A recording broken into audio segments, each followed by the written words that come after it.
Today, we're going to talk about the correlation between cancer and exercise and what you can do to reduce the risks that you may have related to cancer.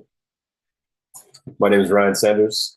I am the lead coach and owner of Project Fresh. And for over 13 years, I've helped people take control of their health, optimizing performance, and building sustainable habits that actually stick.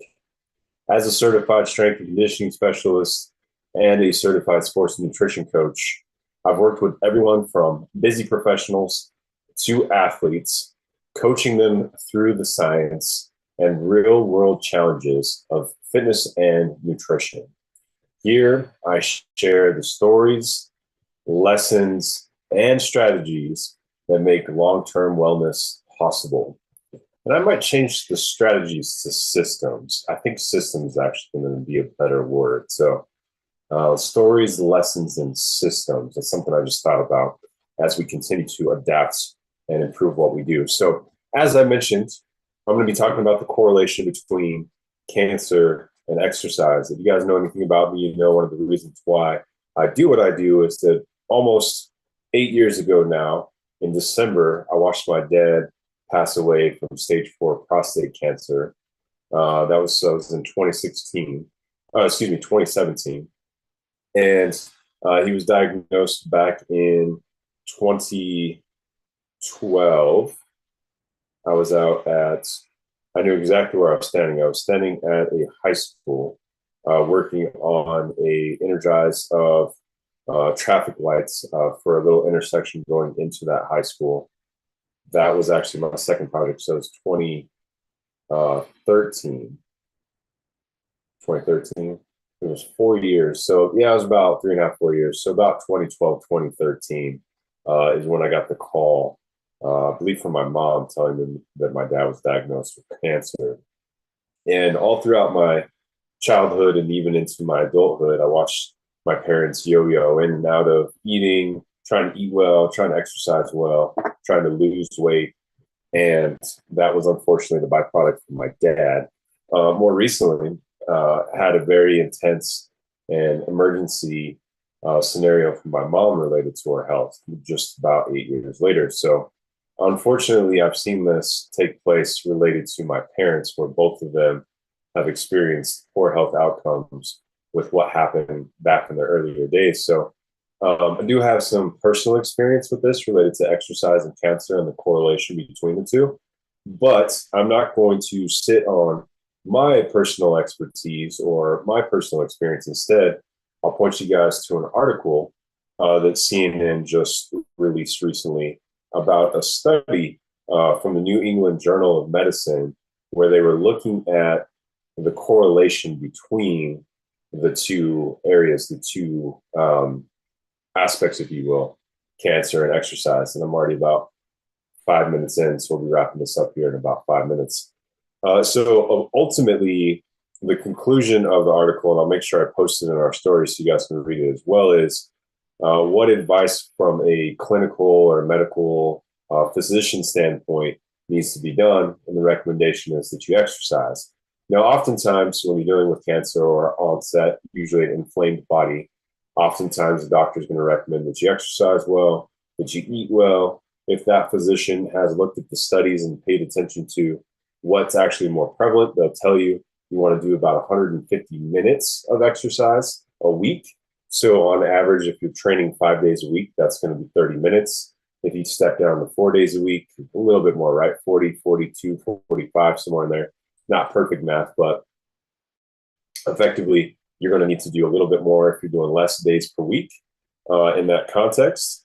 And so with that being the case, that's about as far as it gets, right? The physicians will tell you need to exercise, you need to eat well, but that's it. Beyond that, you actually need a health coach or a fitness coach, someone like myself who can actually give you the true, what we would call exercise or nutrition prescription, so that you get the right amount of activity, exercise, and more specifically, the food as well, because that's a huge factor. So all that being said, a lot of that comes into my world where the doctors have on average maybe 2 weeks of nutritional training, and that's it. They do not have what's required to address this issue. And I'm not going to get into the how to's because we've done that a lot before in the past as far as how to do this. It's just more so they're finding that the risk levels of cancer are reduced when you exercise. So in a test that they did, or in a study that they did, the study with the Journal of Medicine out of New England, they found that they had two groups of this group. So there was one that was doing structured exercise 4 or 5 times a week, and then the other one was just doing whatever on their own based on the recommendation of the doctor. And they found that the structured exercise group had a 28% lower risk of developing recurrent or new cancers compared to those who followed standard of care protocols. Members of the exercise group also had a 37% lower risk of death in this trial period. So less likelihood for you to not only have to experience cancer again or experience new types of cancer, but also a actually larger percentage lower risk of death taking place. Now, this is to say, when you look at the data, you have to know that in the group that did the structured exercise, there were still people who passed away. So is exercise going to save every single person? No, but it definitely increases your chances of surviving cancer. Now, if you listen to the physicians out there that are talking about this on a regular basis, a few that I name on a regular basis are Dr. Peter Attia, Dr. Gabrielle Lyon. I'll even bring in Dr. Mark Hyman, Dr. Hubert. He's got Huberman Labs. Huberman Labs is his podcast. These are just four of several physicians, MDs, people who are in practice in the medical world with several years, decades of experience, talking about how your exercise, and I'm going to be a little bit more specific, strength training, very specifically, is going to fight against all-cause mortality. That's not just cancer. That's heart disease, cardiovascular disease, cancer covers inflammation, and then also blood sugar. So type 1, type 2, type 3 diabetes. Your strength training, training the muscle tissue, is going to help reduce the risk of all-cause mortality. If you have that muscle strength, you have that muscle volume. And one of the byproducts they mentioned here too is VO2 max, which is basically your oxygen uptake. So that's just something that I wanted to really speak to in general, and to be more specific to the groups that we actually focus on here primarily at Project Fresh. This doesn't mean we don't work with ladies, but our demographic is specifically men, somewhere in the 28 to 30 range, all the way up into the 50s and 60s. That's our true focus and demographic for our company. And I did some additional research on the top 3 cancers that are prevalent for men today. And this is just in the last 2 years. So I wanted to have the most recent up-to-date data available to talk about this a little bit more. Colorectal cancer, or colon cancer, is number 1. Prostate cancer is number 2. Lung cancer is number 3. Well, not in that order. Actually, lung cancer is the number 1 cancer that men die from, largely due to smoking. But ultimately, in all 3 categories of cancer, with exercise, and even more so strength training, the lowered risk in the trials are showing 37% lower risk of death and 28% lower risk of recurrence in exercise group versus non-exercisers. That was for colorectal cancer. The statistics for prostate, out of 57,000 men that they studied last year in 2024, improving your cardiorespiratory fitness by just 3% per year was associated with a 35% lower risk of developing prostate cancer. Okay. Then there's other research that they got into related to high-grade prostate tumors and certain things like that.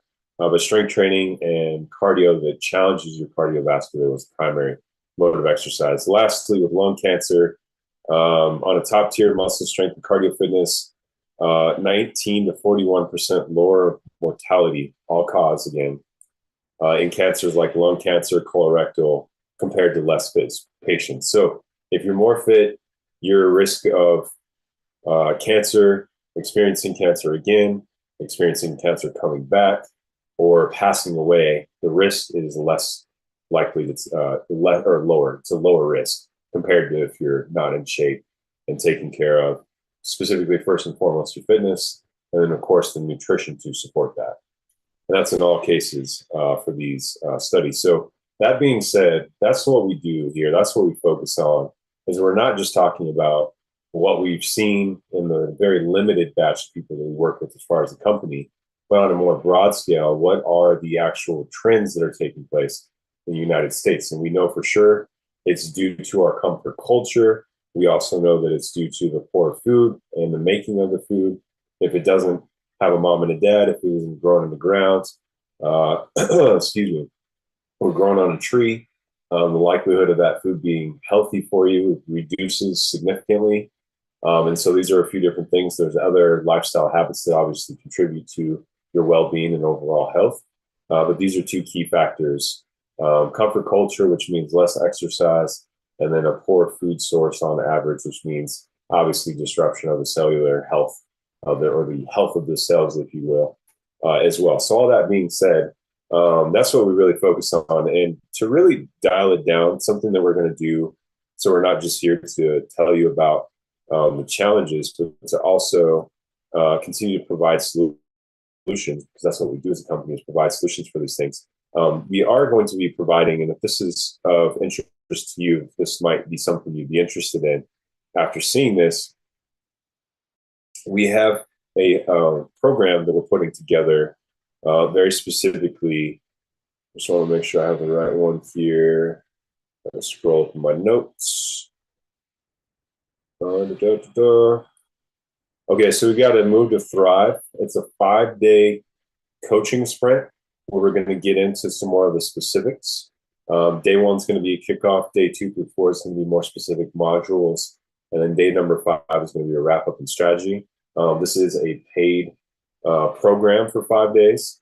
And with that being said, we're going to walk through some of these different things as far as longevity and the habits that will assist you with experiencing those lower percentages. The science is there to prove that the likelihood of experiencing cancer or having it again is greatly reduced when you're exercising. But how do I do that? How do I set myself up for that success? And that's what this initial program structure is going to be.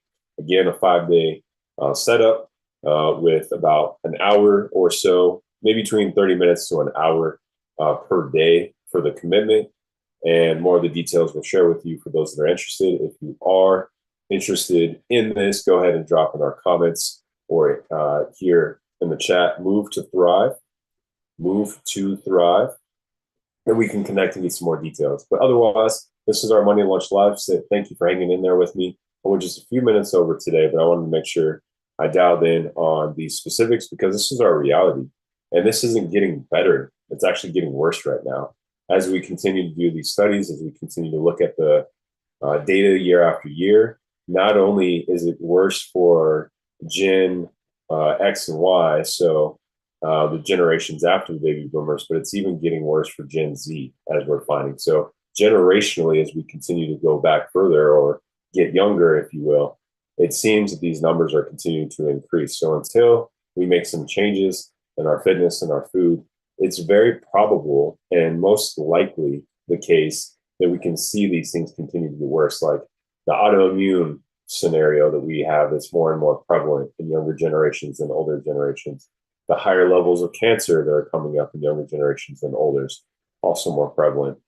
The fact that we are sicker on a regular basis and staying sicker longer compared to previous decades, if you will, is also a challenge. And the fact that we're less resistant to these viruses also is very, very key too, because if our immunity is really strong, which is spurred on by eating well and exercising well, managing stress and sleeping well, our immunity is going to be stronger and it's going to be able to fight against these viruses. I've been around people who were full-blown flu, full-blown COVID, full-blown who knows what else, and I didn't even catch it, because I've just spent a lot of time figuring out what's going to keep my immune system ironclad. I got a lot of clients and friends who have young kids, and the kids bring stuff home and they're sick all the time.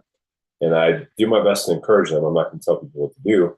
But if you build up that immune system, you can even fight against the stuff that the kids bring home.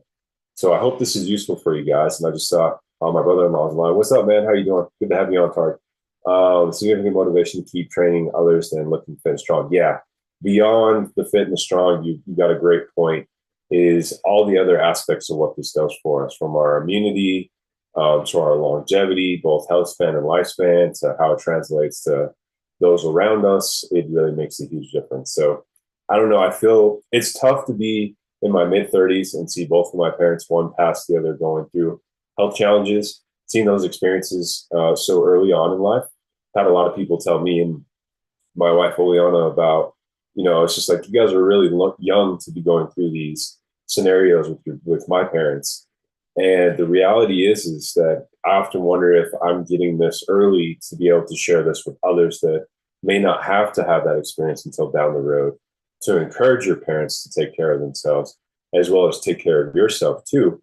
I've had a firsthand experience in two different scenarios, just in the case of my parents, of looking into or being fully a part of the caregiving process and seeing all the things that led up to why that risk was higher and that experience was more likely.